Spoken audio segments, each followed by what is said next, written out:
Okay चलिए, तो let's come to what is a prism. तो समझो आपके पास ऐसे हमने 3 स्केल ले लिए, ये आपके पास में एक पट्टी है, ऐसे आपने लगा दिया दूसरा पट्टी, और आपके पास नीचे आ गया तीसरा पट्टी। तो बेसिकली एक प्रिज्म के पास में 3 रेक्टेंगुलर सरफेस, ये देखिए पहला सरफेस रेक्टेंगुलर, ये दूसरा इस तरफ रेक्टेंगुलर, और ये नीचे तीसरा वाला रेक्टेंगुलर। तो वहां पर अपने पास 3 रेक्टेंगुलर फेसेस हैं और 2 ट्रायंगुलर फेसेस है। ये देखिए, ये आगे आपके पास ट्रायंगल, ये पीछे आपके पास ट्रायंगल। तो ये हो गया हमारा प्रिज्म। बहुत सारे स्टूडेंट्स को हमेशा प्रिज्म और पिरामिड में कंफ्यूजन रहता है। तो ये बेसिकली प्रिज्म है, ठीक है। तो क्या मिलेगा मेरे पास, 3 रेक्टेंगुलर सरफेसेस है और 2 ट्रायंगुलर सरफेसेस हैं। इस शेप को बोलते हैं wedge. This is known as a wedge. Wedge का स्पेलिंग देख लो।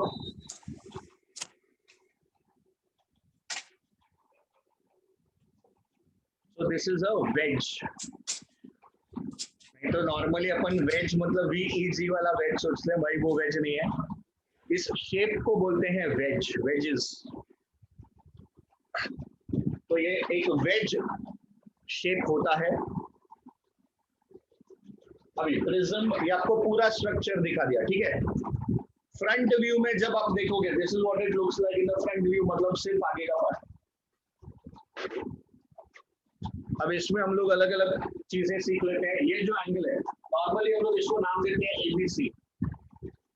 इसका जब नामकरण करोगे आप, तो ABC is basically the name that is given. तो ये जो मेरा ऊपर वाला एंगल है A, so this A is known as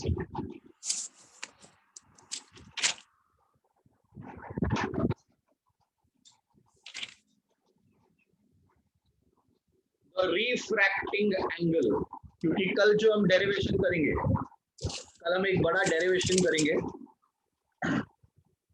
उसमें जहां पर भी हम लिखेंगे A will imply refracting angle। So A implies what? Refracting। Now what are going to be the refracting edges? तो refracting edge क्या देखो भाई, ये देखो, ये और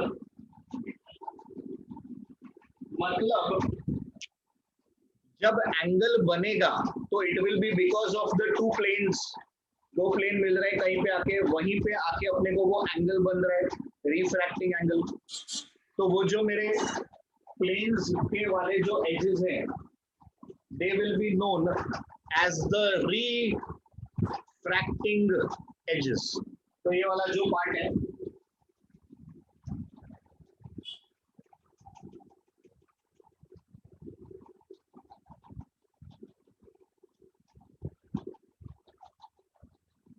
ये होगा हमारे रिफ्रैक्टिंग एजेस। फिर आइए बेस पे। तो अभी तीसरी बात है, दिस इज द बेस। तो base is the plane which is opposite to the refracting angle. इस समय हमको ये बेस दिख रहा है। अब आप बोलोगे जी सर, मैंने अगर बी को इधर ले लिया, यानी आपने ऐसा घुमा लिया इसको, तो अभी बी इधर आ गया, सी इधर आ गया, ए इधर, तो ऑटोमेटिकली अब मेरा सब कुछ चेंज हो गया। यहाँ पे रिफ्रैक्टिंग एंगल कौन बन गया है, B will be the refracting angle. और बेस कौन बन गया है, बेस इज AC या C। So what is base, it is the side which is opposite to the refracting angle. तो बेस कौन है भाई, base is something which is opposite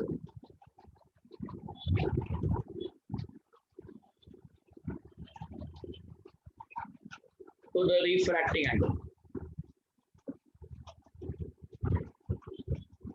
pen pencil लेके बैठो और लिखते जाओ, छोटा छोटा चीजें, हर एक टर्म, हर एक नाम सीखते जाओ।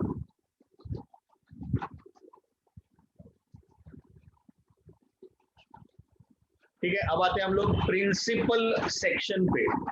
What do we mean by a principal section? तो देखिए ये आपका पूरा प्रिज्म है। हम लोग हर बार डायग्राम में ये पूरा प्रिज्म नहीं बनाएंगे, हम डायग्राम में हमेशा ये ट्रायंगल बना के दिखाएंगे। तो बेसिकली इस प्रिज्म को जब आप कट करते हो, आपने इस प्रिज्म को कट कर दिया, तो कट करने के बाद जो हमको मिलता है ये हमारे लिए प्रिंसिपल सेक्शन हो गया। वेज बेटा is the name of the shape. Wedge any structure which looks like, देखिए अगर अपने पास में ये एक स्ट्रक्चर है, ठीक है, 3 डायमेंशनल स्ट्रक्चर की बात कर रहा हूं मैं, दिस इज 3 डायमेंशनल स्ट्रक्चर।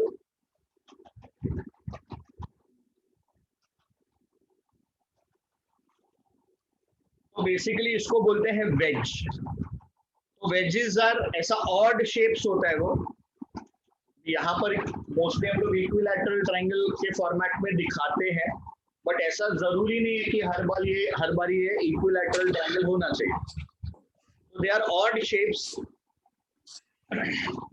उसको वेज बोलते हैं, वेज। ये जब आप इंजीनियरिंग में जाएंगे तब ऐसे स्ट्रक्चर्स आपको और ज्यादा पढ़ने को मिलेंगे। अभी 12th तक जनरली हमको वेजेस से ज्यादा काम नहीं पड़ता। ओके, तो ये हो गया। फिर आ गए हम लोग प्रिंसिपल सेक्शन पे। तो भाई हमने इसको कट किया, आप इसको एक कट मारो तो ये जो पार्ट आपको मिलता है, this is the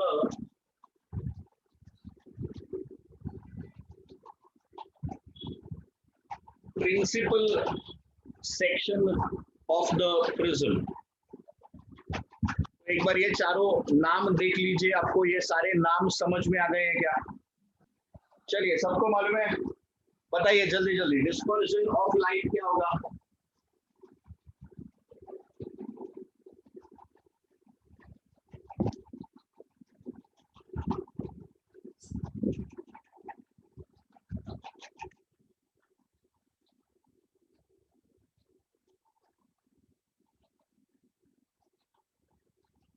yes, very good, बहुत बढ़िया।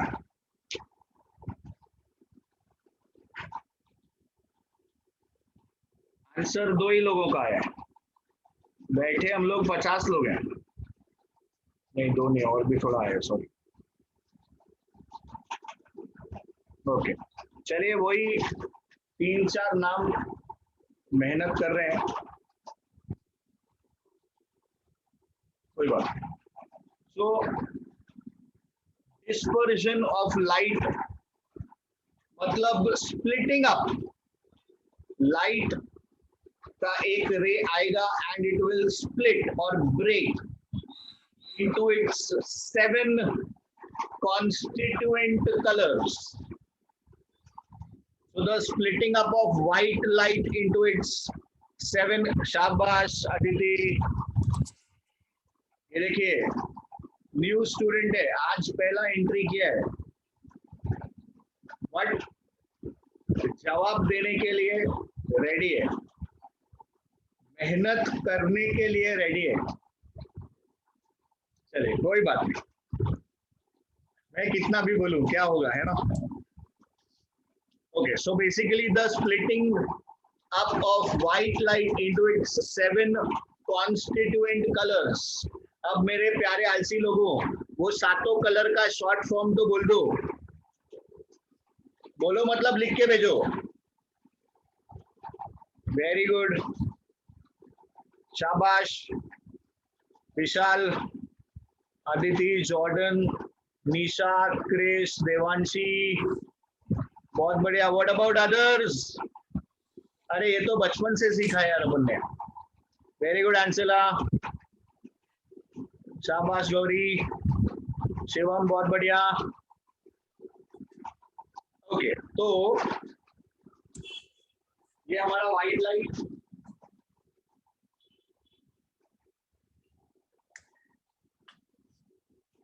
ये इधर आएंगे।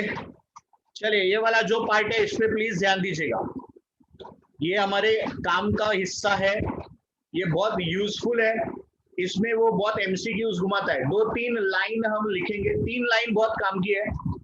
वो 3 लाइंस के मिक्सचर में भी एमसीक्यूज आते हैं और इंडिविजुअली भी वो लोग एमसीक्यूज डालते हैं वो 3 लाइन से रिलेटेड।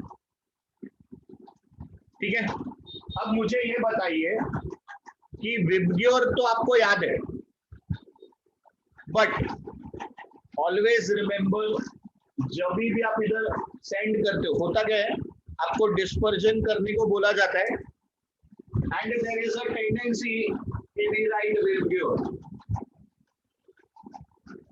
तो प्लीज रिमेंबर कि ये उल्टा है, मतलब इट स्टार्ट्स नीचे से ऊपर, तो it will go like this, it is going to be V I B G Y O R. तो इट इज VIBGYOR, but please remember sequence is उल्टा, मतलब रेड ऊपर है और वायलेट नीचे है। अब यहाँ पर क्योंकि डिस्पर्जन हो रहे हैं, ऊपर तो कुछ नहीं दिखाएंगे। What we tend to show is we show the extreme colors. We will show the extreme colors. We will show कि जो हमारे extreme colors हैं वो हम बताएंगे कि violet, yellow and red. So violet and red, these are the extreme colors. और बीच में जो रहेगा वो है हमारा येलो। तो येलो जो है वो सेंटर है।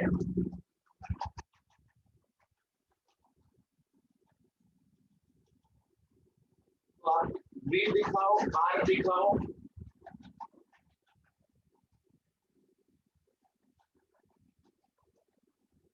और ये बीच में आई दिखाओ।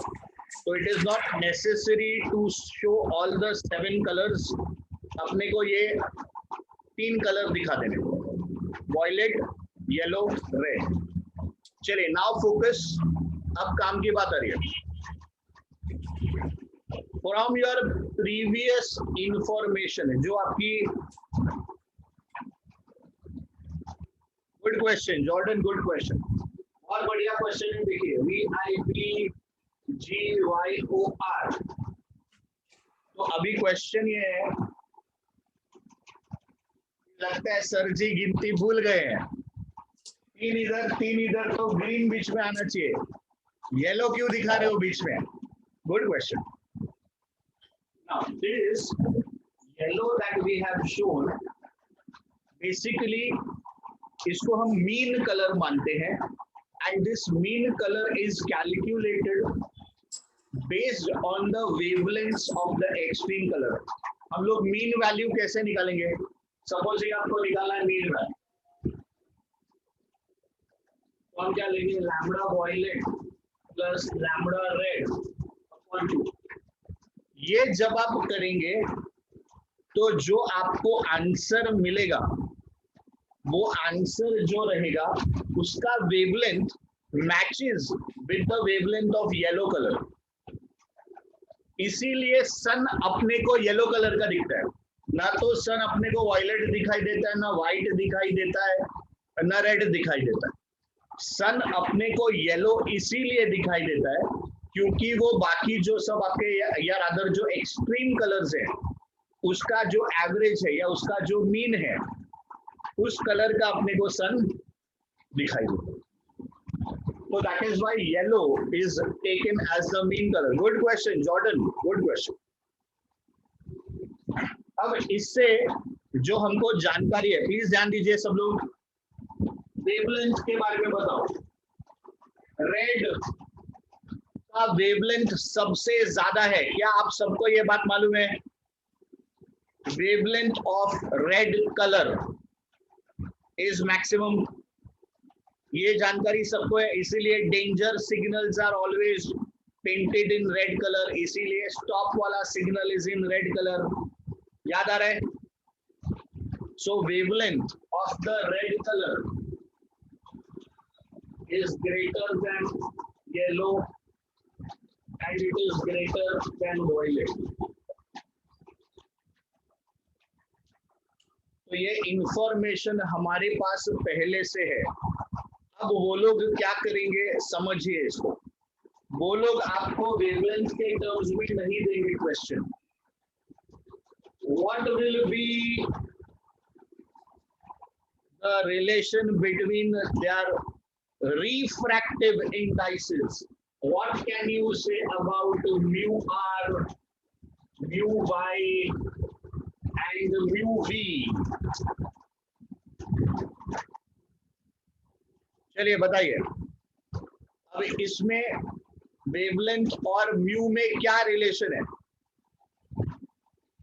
तो अगर जो आपको पहला लेक्चर ध्यान में है, इसीलिए फर्स्ट लेक्चर में हमने इनके सारे रिलेशंस किए थे। चलिए, I will get back to that very quickly, फिर आपको ये आंसर देना पड़ेगा। प्लीज ध्यान दीजिए, जब हम लिखते हैं म्यू ए जी, तो this is mu G upon mu है। फिर इसको वेलोसिटी में कैसे लिखते हैं? वेलोसिटी में हम लिखते हैं V A upon V G, v is equal to N lambda. Frequency अगर सेम है, क्योंकि आपका सोर्स सेम है, तो फ्रीक्वेंसी सेम है, तो it is lambda A upon lambda G. Very good Sakshi, बहुत बढ़िया आंसला। तो अब ये रेफरेंस को देखिए और यहाँ पर का आंसर बताइए प्लीज।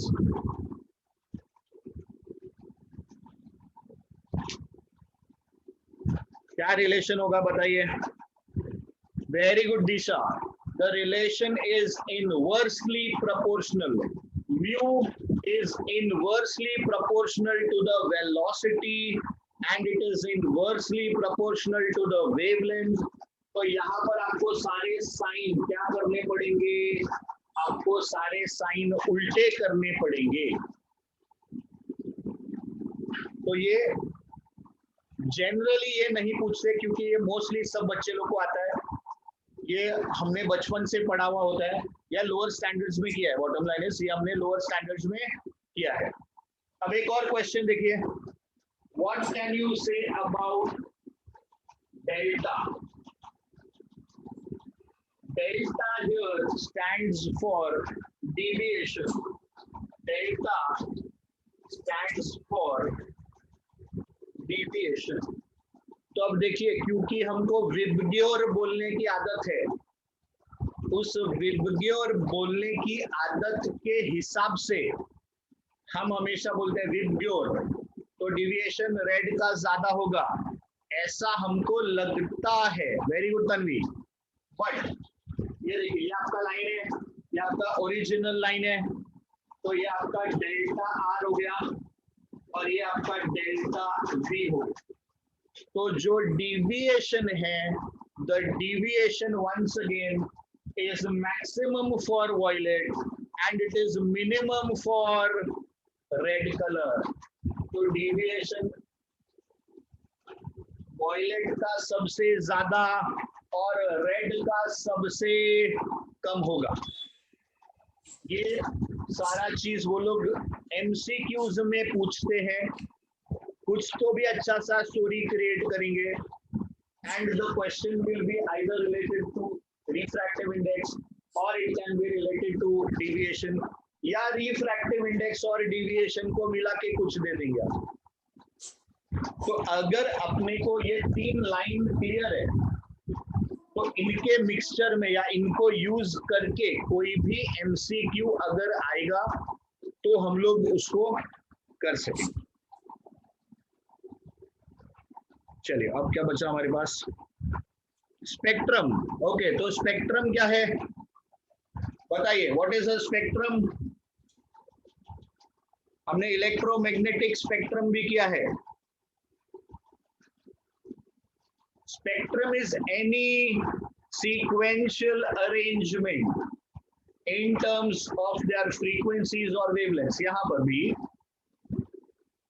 any sequential arrangement तो व्हेन आई से विबग्योर, VIBGYOR, तो ये सीक्वेंस फिक्स्ड है। व्हेन वी से संडे मंडे ट्यूसडे वेडनेसडे, ये सीक्वेंस फिक्स्ड है। हम बोलते हैं जनवरी फरवरी मार्च अप्रैल, ये सीक्वेंस फिक्स्ड है। हम चाहेंगे तो भी ऐसा नहीं बोल सकते कि अरे यार फ्राइडे के बाद डायरेक्ट मंडे लाओ ना, सैटरडे संडे नहीं चाहिए। तो ऐसा हम चाह कर भी नहीं बोल सकते। Why? Because it's a spectrum, it's a sequence. तो यहाँ पर भी VIBGYOR, ये एक सीक्वेंस है, ये एक फिक्स्ड स्पेक्ट्रम है, based on what? Based on their wavelengths and frequencies. चलिए आगे क्वेश्चन क्या है? Pure spectrum. तो डिफाइन स्पेक्ट्रम उनको समझ में आ गया। What is a pure spectrum? Okay, जब आपका प्योर स्पेक्ट्रम होता है, प्योर मतलब ये जो आपका कलर्स है वो बहुत अच्छी तरीके से सेपरेट आउट हुआ है, कुछ भी ओवरलैपिंग नहीं हो रहा है। सो वॉयलेट, तो आपको वॉयलेट बैंड दिखाई दिया, इंडिगो में आपको इंडिगो बैंड दिखाई दे रहा है, ब्लू पे आपको ब्लू बैंड दिखाई दे रहा है। तो जब ये प्रॉपर सेपरेशन होगा तो इसको हम बोलते हैं pure spectrum. Otherwise it's known as a, उसका नेक्स्ट क्वेश्चन जो है कॉम्पोजिट स्पेक्ट्रम हो जाता है। अगर ओवरलैपिंग है तो composite, and whatever we are doing is in composition only, so they are composed of 7 colors। थोड़ा बहुत ओवरलैपिंग तो एक दूसरे के साथ होता ही है। तो आइडियली हम ऐसा प्योर स्पेक्ट्रम स्टडी या ऐसा ढूंढ के नहीं कर सकते, इसीलिए हम क्या करते हैं?